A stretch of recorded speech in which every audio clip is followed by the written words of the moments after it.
What is up, YouTube? It's your boy Requex, Pain, Brave Bird, BB Squigs, whatever you want to call me. But today we're going to talk about two different anime I like very much, and we're going to compare the two similarities and the differences between the two as well.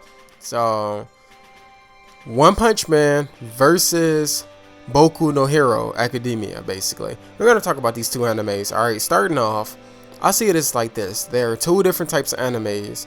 One type of anime where the main character is already pretty much strong. He starts off strong and not many people can beat him. If maybe that one possible person that can match him, maybe that one person, but that's it. He goes through his anime, being the strongest up until that one person that challenges him at the end, and he still comes out on top. And for example, that's how Dragon Ball was. If you watched Dragon Ball, Kid Goku was the strongest in the show up until they showed King Piccolo, which is really the only person that beat him. And through the time skip, when he had the boost from the training from Mr. Popo and Kami, after that, and he pretty much surpassed everybody. He was far above King Piccolo, or Piccolo Jr. at the time, because it was Teen Goku. He was far above Piccolo Jr. Only reason he had trouble because he did a surprise attack and shot a beam through his chest, and he was hindered or whatnot. But my point is, Kid Goku started off, he was pretty much like the strongest in the show, Of course, minus Master Roshi, but that's his mentor, Well, and Krillin, I guess. Krillin was stronger than him for a time, But other than that, Goku really hasn't lost to any opponent that, he fought. It was just nature. It was natural. He had natural fighting instincts and all that stuff, because how he's raised and everything. But point is, that's one type of anime where the main character already starts off strong. It's not even with action anime. There's sports anime that's like that as well, where the character is naturally good at what he does and comes maybe across a problem later on or whatever. And then there's a different type of anime to where the main character starts off weak and he progressively gets stronger. Main thing, pretty much Naruto. Naruto started off really weak. He was weaker than half, if not most of the Academy Ninja at the time. Sasuke, Kiba, all them stuff. Actually, at the Chunin exams, Naruto and Sasuke were the weakest. They were in the weakest team, whatnot. They was below Neji, they was below Rock Lee, they were below Gaara, and all that stuff. They weren't, broken or strong or powerful at the time.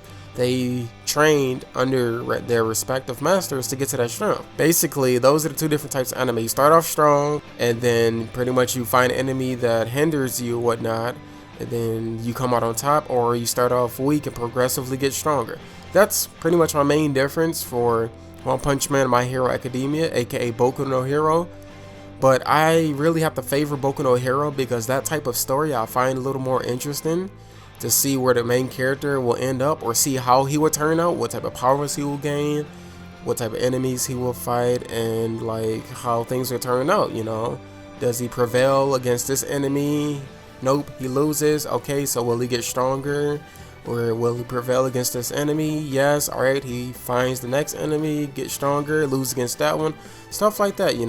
I like basically the character progression of that type of outcome for a character, starting off weak and then progressively getting stronger. I just feel like that type of storyline or plot or progression, I should say, for the character piques my interest even more, rather than the character is already strong and broken, and then maybe the enemy at the end of the episode or end of the series pretty much matches your power.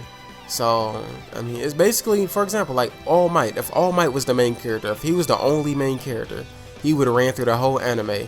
Got to the enemy at the end, as you've seen with the last fight, he had some difficulties at the end of the anime, the last episode. That's what I'm pretty much talking about. Versus the main character, Midoriya.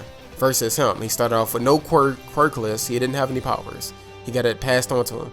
So, they're good in their own ways. It's just really personal preference. That's all it really is. But like I said, I'll definitely side with Boku no Hero Academia, because I prefer the progression with the main character. Starting off weak, then getting stronger, rather than starting off strong and then you get through the whole anime, not getting to, not getting to any trouble until the end. That's what I'm pretty much talking about.